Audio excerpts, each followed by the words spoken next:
Titan, to whose immortal eyes the sufferings of mortality, seen in their sad reality, were not as things that gods despise. What was thy pity's recompense? A silent suffering and intense, the rock, the vulture, and the chain, all that the proud can feel of pain, the agony they do not show, the suffocating sense of woe, which speaks but in its loneliness, and then is jealous, lest the sky should have a listener, nor will sigh until its voice is echoless. Titan, to thee the strife was given, between the suffering and the will, which torture where they cannot kill, and the inexorable heaven and the death tyranny of fate, the ruling principle of hate, which for its pleasure doth create the things it may annihilate, refused thee even the boon to die. The wretched gift, eternity, was thine,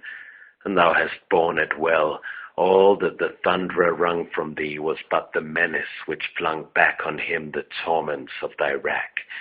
The fate thou didst so well foresee, but would not to appease him tell, and in thy silence was his sentence, and in his soul a vain repentance, and evil dread so ill dissembled, that in his hand the lightnings trembled.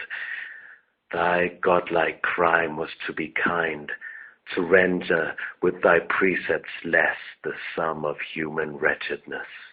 and strengthen man with his own mind, but baffled as thou wert from high, still in thy patient energy, in the endurance and repulse of thine impenetrable spirit, which earth and heaven could not convulse, a mighty lesson we inherit.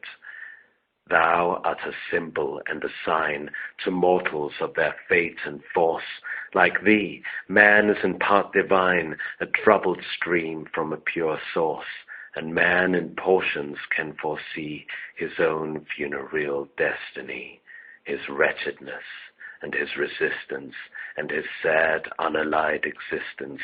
to which his spirit may oppose itself, and equal to all woes, and a firm will, and a deep sense which even in torture can descry its own consented recompense,